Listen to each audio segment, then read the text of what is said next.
Pṛthu Mahārāja's meeting with the four Kumāras.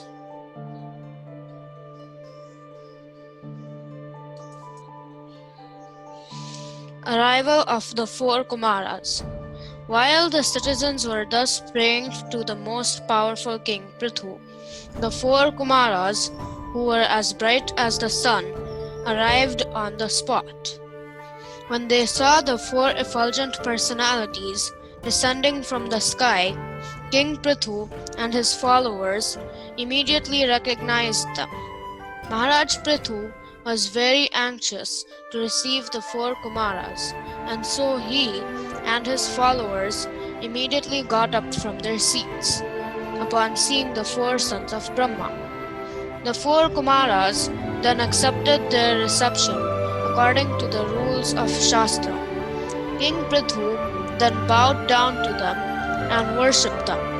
Then the king washed the lotus feet of the Kumāras and sprinkled the water on his head.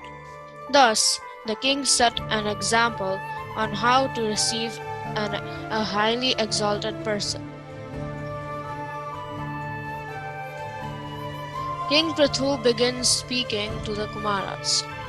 The four great sages were elder to Lord Shiva, and when they were seated on the golden throne, they appeared just like fire blazing on an altar. Mahārāja Pṛthu, out of his great gentleness and respect for them, began to speak with great restraint as follows. King Pṛthu spoke, "My dear great sages, auspiciousness personified, it is very difficult for even the mystic yogis to see you. Indeed, you are very rarely seen. I do not know what kind of pious activity I performed for you to grace me by appearing before me without difficulty. Any person upon whom the Brahmanas and Vaishnavas are pleased can achieve anything which is very rare to obtain in this world, as well as after death. Not only that, but one also receives the favor of the auspicious Lord Shiva and Lord Vishnu, who accompany the Brahmanas and Vaishnavas." Pṛthu Mahārāja continued, "Although you are traveling in all planetary systems, people cannot know you just as they cannot know the Super Soul, although he is within everyone's heart as the witness of everything. Even Lord Brahma and Lord Shiva cannot understand the Super Soul. A person who is not very rich and is attached to family life becomes highly glorified when saintly persons are present in his home. The master and servant who are engaged in offering the exalted visitors water, a sitting place, and paraphernalia for reception are glorified, and the home itself is also glorified. On the contrary, even though full of all opulence and material prosperity, any householder's house where the devotees of the Lord are never allowed to come in, and where there is no water for washing their feet, is to be considered a tree in which all venomous serpents live." King Pṛthu continues. Mahārāja Pṛthu offered his welcome to the four Kumāras, addressing them as the best of the Brahmanas. He welcomed them, saying, "From the beginning of your birth, you strictly observed the vows of celibacy, and although you are experienced in the path of liberation, you are keeping yourselves just like small children." Pṛthu Mahārāja inquired from the sages about persons entangled in this dangerous material existence because of their previous actions. Could such persons, whose only aim is sense gratification, be blessed with any good fortune? Pṛthu Mahārāja continued, "My dear sirs, there is no need to ask about your good and bad fortune, because you are always absorbed in spiritual bliss. The mental concoction of the auspicious and inauspicious does not exist in you.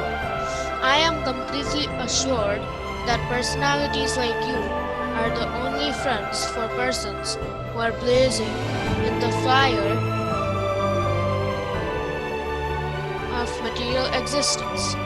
I therefore ask you, how in this material world we can very soon achieve the ultimate goal of life.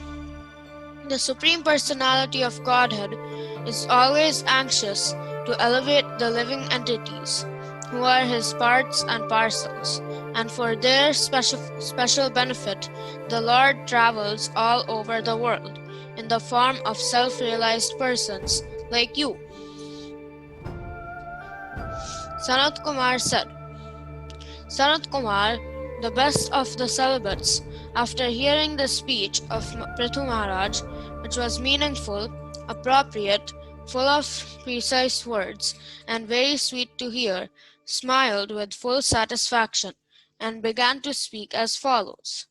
Sanat Kumar said, My dear King Pṛthu, I am very nicely questioned by you. Such questions are beneficial for all living entities, especially because they are raised by you, who are always thinking of the good of others. Although you know everything, you ask such questions because that is the behavior of saintly persons. Such intelligence is befitting your position. When there is a congregation of devotees, their discussions, questions and answers become conclusive to both the speaker and the audience. Thus, such a meeting is beneficial for everyone's real happiness. Sanat Kumar continued, My dear King, you already have an inclination to glorify the lotus feet of the Supreme Personality of Godhead. Such attachment is very difficult to achieve. But when one has attained such unflinching faith in the Lord, it automatically cleanses lusty desires from the core of the heart. It has been conclusively decided in the scriptures, after due consideration, that the ultimate goal for the welfare of human society is detachment from the bodily concept of life, and increased and steadfast attachment for the Supreme Lord, who is transcendental beyond the modes of material nature.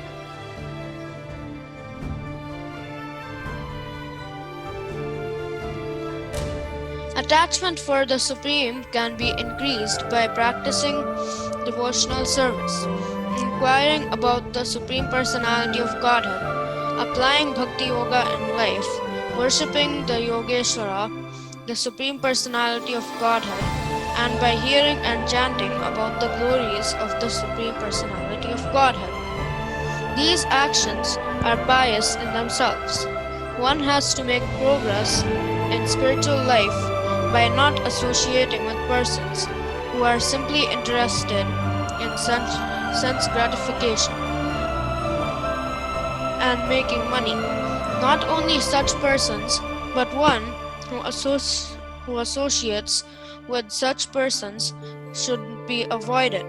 One should mold his life in such a way that he cannot live in peace without drinking the nectar of the glorification of the Supreme Personality of Godhead, Hari. One can be thus elevated by being disgusted with the taste for sense enjoyment. A candidate for spiritual advancement must be non-violent, must follow in the footsteps of great acharyas, must always remember the nectar of the pastimes of the Supreme Personality of Godhead, must follow the regulative principles without material desire, and, while following the regulative principles, should not blaspheme others. A devotee should lead a very simple life and not be disturbed by the duality of opposing elements. He should learn to tolerate them. The devotee should gradually increase the culture of devotional service by constant hearing of the transcendental qualities of the Supreme Personality of Godhead. These pastimes are like ornamental decorations on the ears of devotees.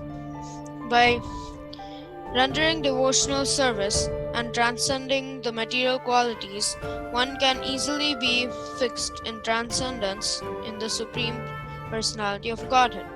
Upon becoming fixed in his attachment to the Supreme Personality of Godhead by the grace of the spiritual master and by awakening knowledge and detachment, the living entity situated within the heart of the body and covered by the five elements burns up his material surroundings, exactly as fire arising from wood burns the wood itself.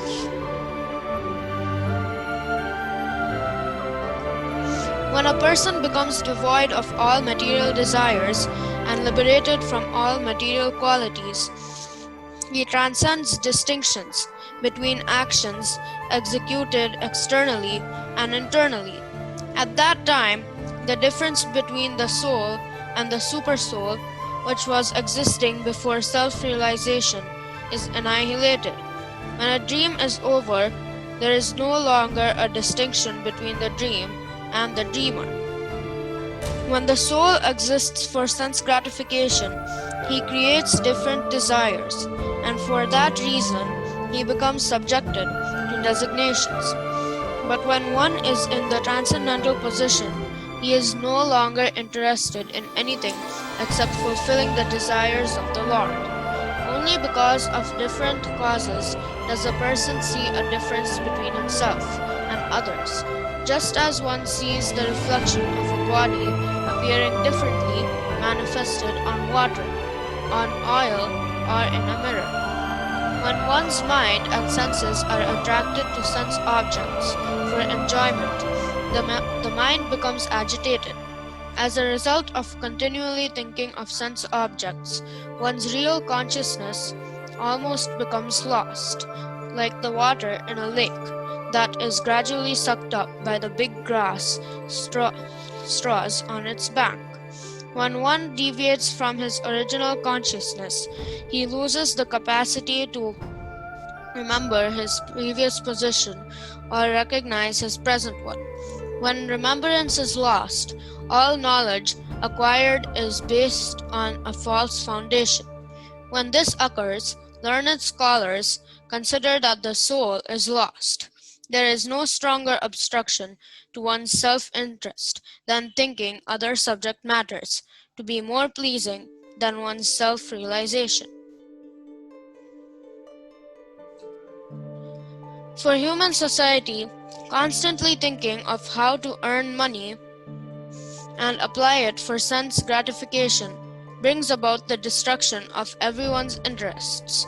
When one becomes devoid of knowledge and devotional service, he enters into a species of life like those of trees and stones.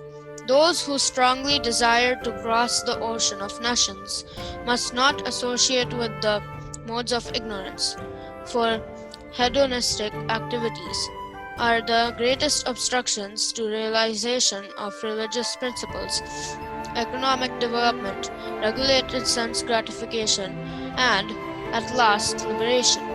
Out of the four principles, namely religion, economic development, sense gratification, and liberation, liberation has to be taken very seriously.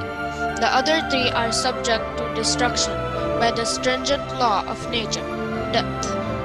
We accept as blessings different states of higher life, distinguishing them from lower states of life.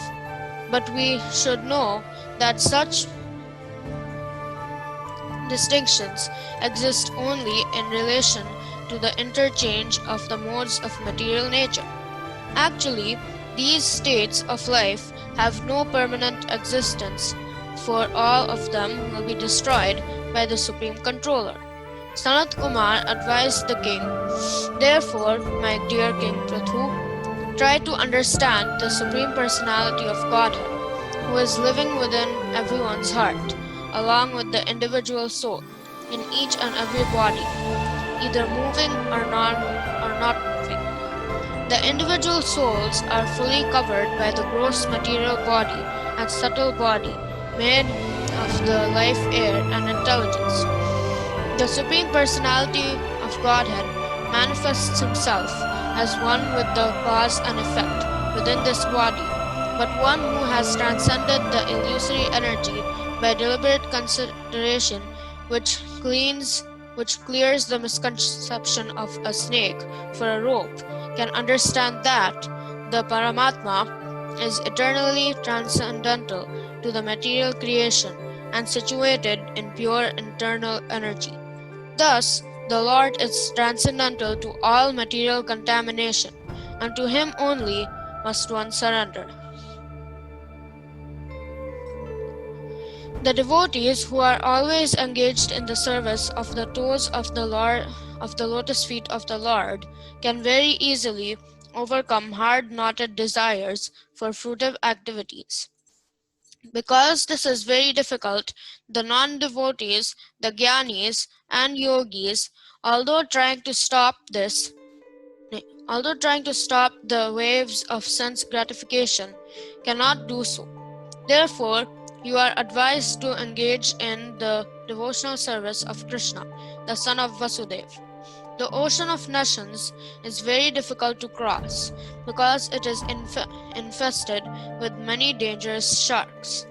Although those who are non-devotees undergo severe austerities and penance to cross that ocean, we recommend that you simply take shelter of the lotus feet of the Lord, which are like boats for crossing the ocean.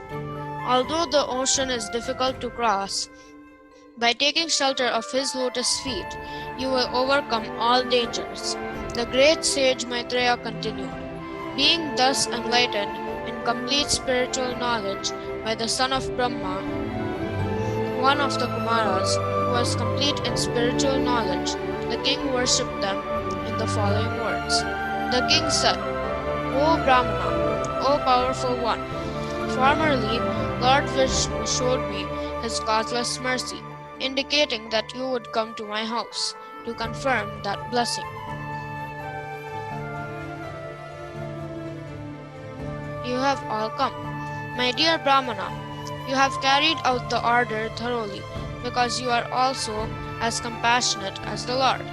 It is my duty, therefore, to offer you something, but all I possess are but remnants of food taken by great saintly persons. What shall I give? The king continued, Therefore, my dear Brahmanas, my wife, children, home, furniture, and household paraphernalia, my kingdom, strength, land, and especially my treasury are all offered unto you, since only a person who is completely educated according to the principles of Vedic knowledge deserves to be commander-in-chief, ruler of the state. The first to chastise are the proprietor of the whole planet. Pṛthu Mahārāja offered everything to the Kumāras. The Kshatriyas, Vaishyas, and Shudras eat their food by virtue of the Brahmanas' mercy. It is the Brahmanas who enjoy their own property, clothe themselves with their own property, and give charity with their own property. Pṛthu Mahārāja continued, How can such persons who have rendered unlimited service by explaining the path of self-realization in relation to the Supreme Personality of Godhead, and whose explanations are given for our enlightenment, with complete conviction and Vedic evidence, be repaid except by folded palms containing water for their satisfaction? Such great personalities can be satisfied only by their own activities, which are distributed among human society out of their unlimited mercy.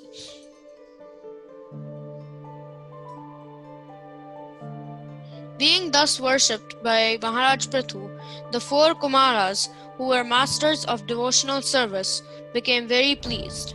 Indeed, they appeared in the sky and praised the character of the king, and everyone observed them. Amongst great personalities, King Pṛthu was the chief by virtue of his fixed position in relation to spiritual enlightenment. He remained satisfied as one who has achieved all success in spiritual understanding. Being self-satisfied, Mahārāja Pṛthu executed his duties as perfectly as possible, according to the time and his situation, strength, and financial position. His only aim in all his activities was to satisfy the absolute truth. In this way, he duly acted. Mahārāja Pṛthu completely dedicated himself to be an eternal servant of the Supreme Personality of Godhead, transcendental to material nature. Consequently, all the fruits of his activities were dedicated to the Lord, and he always thought of himself as the servant of the Supreme Personality of Godhead, who is the proprietor of everything. Mahārāja Pṛthu, who was very opulent due to prosperity of his entire empire, remained at home as a householder. Since he was never inclined to utilize his opulences for the gratification of his senses, he remained unattached, exactly like the sun, which is unaffected in all circumstances. Mahārāja Pṛthu begot 5 sons in his wife, Queen Archi, named Vijitashva, Dhumrakesha, Haryaksha, Dravina, and Vrika. After this, Mahārāja Pṛthu continued to rule the planet. Indeed, he had the qualities of the universal deities. Since Mahārāja Pṛthu was a perfect devotee of the Supreme Personality of Godhead, he wanted to protect the Lord's creation by pleasing the various citizens according to their various desires. Therefore, Pṛthu Mahārāja used to please them in all respect by his words, mentality, work, and gentle behavior. King Pṛthu became as celebrated a king as Somaraja, the king of the moon. He was also powerful and exacting, just like the sun god who distributes heat and light, and at the same time exacts all the planetary waters. Mahārāja Pṛthu was so strong and powerful that no one could disobey his orders, any more than one who could conquer fire itself. He was so strong that he was compared to Indra, the king of heaven, whose power is insuperable. On the other hand, Mahārāja Pṛthu was also as tolerant as the earth, and in fulfilling various desires of human society, he was like heaven itself. Just as rainfall satisfies everyone's desires, Mahārāja Pṛthu used to satisfy everyone. He was like the sea in that no one could understand his depths, and he was like Meru, the king of hills, in the fixity of his purpose. Mahārāja Pṛthu's intelligence and education were exactly like that of Yamaraj, the superintendent of depth. His opulence was incomparable. His opulence was comparable to the Himalaya mountains, where all valuable jewels and metals are stocked. He possessed great riches like Kuvera, the treasurer of the heavenly planets, and no one could reveal his secrets, for they were like the demigod Varunas. Conclusion. In his bodily strength and in the strength of his senses, Mahārāja Pṛthu was as strong as the wind, which can go anywhere and everywhere. As far as his intolerance was concerned, he was just like the all-powerful Rudra, expansion of Lord Shiva, or Sadashiva. In his bodily beauty, he was just like Cupid, and in his thoughtfulness, he was like a lion. In his affection, he was just like Swayambhuva Manu, and in his ability to control, he was like Lord Brahma. In his personal behavior, Pṛthu Mahārāja exhibited all good qualities, and in spiritual knowledge, he was exactly like Brihaspati. In self-control, he was like the Supreme Personality of Godhead himself. As far as his devotional service was concerned, he was a great follower of devotees who were attached to cow protection and the rendering of all service to the spiritual master and the Brahmanas. He was perfect in his shyness and his gentle behavior, and when he engaged in some philanthropic activity, He worked as if he were working for his own personal self. Throughout the whole universe, in the higher, lower, and middle planetary systems, Maharaj Pṛthu's reputation was loudly declared, and all ladies and saintly persons heard his glories, which were as sweet as the glories of Lord Ramachandra. Thank you. Hare Krishna.